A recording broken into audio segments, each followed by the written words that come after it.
Hi guys, sorry for the delay. Two important things ఈ వీడియోలో మనం డిస్కస్ చేద్దాం. లేట్ లేకుండా మనం వీడియోలోకి వెళ్ళిపోదాం.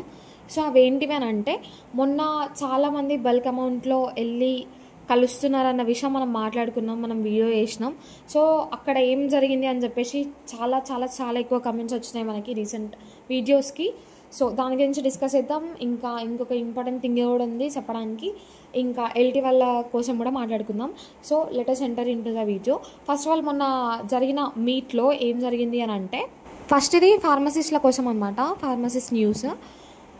సో రేవంత్ రెడ్డి గారు వరంగల్ పర్యటనలో ఉన్నప్పుడు వెళ్ళి మన బితిని సుదర్శన్ గారు కలవడం జరిగింది. కొన్ని పాయింట్స్ అతని దగ్గర చెప్పడం జరిగింది. అవి ఏ పాయింట్స్ అంటే, ఫస్ట్ మెయిన్లీ 104 వాళ్ళు ఆర్ ఆర్బీఎస్కే వాళ్ళకి గత కొన్ని నెలల నుంచి వేతనాలు సరిగా చెల్లించట్లేదు, దానిపై దృష్టి పెట్టి వేతనాలు ఇవ్వాల్సిందిగా కోరుతున్నాం అన్నట్లు ఆయన మినిస్టర్తో చర్చించడం జరిగింది. అదేవిధంగా తర్వాత ఫార్మసీ ఆఫీసర్ సమస్యలు పరిష్కరిస్తామని చెప్పేసి అక్కడ హామీ ఇవ్వడం జరిగింది మినిస్టర్ గారు. దాని తర్వాత ఎగ్జామ్ రాసి 1 ఇయర్ కావస్తుంది, ఇంకా ప్రొవిజనల్ లిస్ట్ కూడా ఇవ్వలేదు, అది కూడా ఇవ్వండి అని చెప్పేసి అడగడం జరిగింది. సో దానికి సానుకూలంగా వాళ్ళు కూడా సమాధానం ఇవ్వడం జరిగింది. ఇంకా ఫార్మసిస్ట్ ఆఫీసర్ల సమస్యలు ఏమేమి ఉన్నాయో అవన్నీ పరిష్కరిస్తామని చెప్పేసి చెప్పడం జరిగింది. ఇంకా అట్లనే పల్లె దవాఖానా ఇంకా బస్తీ దవాఖానాలలో కూడా ప్రతి ఒక్క హాస్పిటల్లో ఫార్మసిస్ట్ ఉండే విధంగా చూడండి అని చెప్పేసి వీళ్ళు విన్నవించుకోవడం జరిగింది. దానికి ఆయన సరే అని చెప్పేసి సానుకూలంగా బదులు ఇవ్వడం జరిగింది. సో నేను వాటికి సంబంధించిన పేపర్ క్లిప్స్ ఏవైతే ఉన్నాయో ఇక్కడ డిస్ప్లే చేస్తున్నా, వాటిని చూడండి. ప్రొవిజనల్ లిస్ట్ ఇవ్వాలి అన్నట్టు మనం కోరడం జరిగింది. దాన్ని చూసి ఆ లెటర్ని, వినతి పత్రాన్ని చూసి వాళ్ళు కూడా సానుకూలంగానే జవాబు ఇవ్వడం జరిగింది. సో ఇవన్నీ నేను ఇక్కడ అటాచ్ చేస్తున్నా, సపరేట్గా చదవకుండా, సో దట్ మనకు టైం వేస్ట్ కాదు అని చెప్పేసి. మీరు వీడియోని పాజ్ చేసుకొని అవి చూడండి ఓపిక ఉంటే, లేకపోతే నేను చెప్పిందే ఉంటుంది అందులో మ్యాక్సిమం. ఒకటి, వేతనాలు సరిగా చెల్లించాలి అని చెప్పేసి, తర్వాత బస్సు దవాఖానా ఇంకా పల్లె దవాఖానాలలో ప్రతి ఒక్క దాంట్లో ఫార్మసిస్ట్ ఉండేలాగా చూడండి అని చెప్పేసి, తర్వాత ప్రొవిజనల్ మెరిట్ లిస్ట్ కూడా ఇవ్వండి అని చెప్పేసి, ఇంకా వాళ్ళకి సంబంధించి వేతనాలు ఇవ్వాలి. ఇంకొకటి ఏంటి అని అంటే, వాళ్ళకి సంబంధించిన బదిలీలు కూడా, ట్రాన్స్ఫర్స్ కూడా కొన్ని ఉంటే అవి కూడా చూసుకోండి అని చెప్పేసి చెప్పడం జరిగింది. ఇదన్నమాట అక్కడ జరిగిన మ్యాటర్. అక్కడ మనం చెప్పింది, వాళ్ళు మనకి బదులు ఇచ్చింది. సో ఇప్పుడు మన ప్రియమిత్రులు ల్యాబ్ టెక్నీషియన్స్ గురించి మనం మాట్లాడుకుందాం. చాలా పెద్ద ఎత్తున, అంటే 200 to 300 రేంజ్లో వెళ్ళడం జరిగింది వాళ్ళు యూనిటీగా. ఎక్కడికి అని అంటే రాజ్భవన్కి. సో అక్కడికి వెళ్ళి చిన్నారెడ్డి గారిని ఇంకొకసారి కలవడం జరిగింది, వాళ్ళ గురించి మాట్లాడడం జరిగింది. ఏమని అని అంటే, మాకు ఇంకా ఫర్దర్ ప్రాసెస్ ఎప్పుడు చేస్తారు అని చెప్పేసి అడగడం జరిగింది. సో దట్ అక్కడ కూడా కొంచెం పాజిటివ్ రెస్పాన్స్ ఇవ్వడం జరిగింది. దట్ మీన్స్ దివాళీ అయిన 1 వీక్లో అయితే ఫైనల్ మెరిట్ లిస్ట్ ఇస్తాము, లేకపోతే అపాయింట్మెంట్స్ ఇవ్వడానికి మేము ట్రై చేస్తాము మ్యాక్సిమం అని చెప్పేసి చెప్పడం జరిగింది. It is very much good thing to lab technicians. Look, యూనిటీగా ఉంటే ఏదైనా సాధ్యమే. బల్క్ అమౌంట్ ఆఫ్ పీపుల్ కనిపిస్తే ఇంపాక్ట్ మామూలుగా ఉండదు. That is proven by lab technicians. Next ఇక మన వంతే మనం ఇట్లాంటి స్టెప్స్ తీసుకోవాలి. వాళ్ళకి ప్రాసెస్ ఇక తొందరగానే అయిపోతుంది. నెక్స్ట్ ఇంకా మనమే మిగిలిపోయినాం, మనం కూడా ఇట్లాంటి స్టెప్స్ బాగా తీసుకొని మనం కూడా PL followed by next PL followed by next certificate verification followed by final merit list followed by appointments ఇవన్నీ పొందాలని చెప్పేసి కోరుకుంటూ, నెక్స్ట్ ఇంకొక న్యూస్ ఏంటిది అని అంటే, సమ్ అనానిమస్ ఇన్ఫర్మేషన్ ఏముంది అని అంటే, నవంబర్ ఎండింగ్ లోపు ఏదో ఒక PL వచ్చే ఛాయిస్ ఉంది అని చెప్పేసి ఇది న్యూస్ అంతే. అది ఎంతవరకు నిజమో అబద్ధమో తెలుస్తలేదు, వస్తే మంచిదే.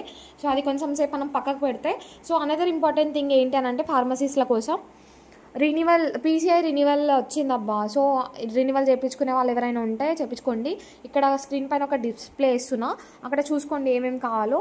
సో ఇప్పుడు మనం దీంట్లోకి ఎంటర్ అయితే, PCI certificate renewal December 2025 new guide lines. గతంలో రెన్యువల్ సర్టిఫికేట్కి స్లాట్ బుకింగ్ ఉండేది, ప్రస్తుతం తొలగించారు. PCI వెబ్సైట్లో డైరెక్ట్గా ఆన్లైన్లో ఒరిజినల్ డాక్యుమెంట్లు స్కాన్ చేసి అప్లోడ్ చేయడం, ఆన్లైన్ ద్వారా అప్లై చేసిన సర్టిఫికేట్లను వెరిఫై చేసి కొత్త రెన్యువల్ PCI కాపీని క్యాండిడేట్ మెయిల్ ఐడికి పంపిస్తారు. దాన్ని కలర్ జిరాక్స్ తీసుకొని ఉపయోగించుకోవచ్చు. ఫ్యూచర్లో సర్టిఫికేట్తో ఏదైనా అవసరం నిమిత్తం ఓల్డ్ అండ్ న్యూ పీసీఐ భద్రంగా దాచుకోవాలి. సో ఇదంతా ఏం లేదు, డిసెంబర్ 2025 పీసీఐ రినివల్ స్టార్ట్ అయిపోయింది. సో పాత ప్రాసెస్ కాదు, కొంచెం ప్రాసెస్ చేంజ్ అయింది. సో ఇక్కడ నేను ప్రతిదీ మెన్షన్ చేస్తున్నా, దాని ప్రకారం మీరు చేసుకోవచ్చు. తర్వాత గమనికి వచ్చేసి సర్టిఫికేట్ రినివల్ చేసుకోవాలంటే రిజిస్టర్ ఫార్మసిస్ట్ తన వర్కింగ్ ఐడి ప్రూఫ్ అనగా ఫార్మసీ లైసెన్స్ మరియు company ID card, college university ID card upload చేయాల్సి ఉంటుంది. Steps as follows.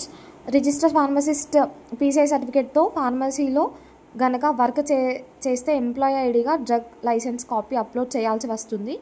ఫార్మసీ కళాశాలలో ఆర్ యూనివర్సిటీలలో వర్క్ చేస్తే కాలేజ్ ఐడి కార్డు అప్లోడ్ చేయాల్సి వస్తుంది. థర్డ్ పాయింట్ వచ్చి ఫార్మా ఇండస్ట్రీ కానీ ప్రైవేట్ రంగాలలో పనిచేస్తే institutional or industry ID card upload చేయాల్సి వస్తుంది.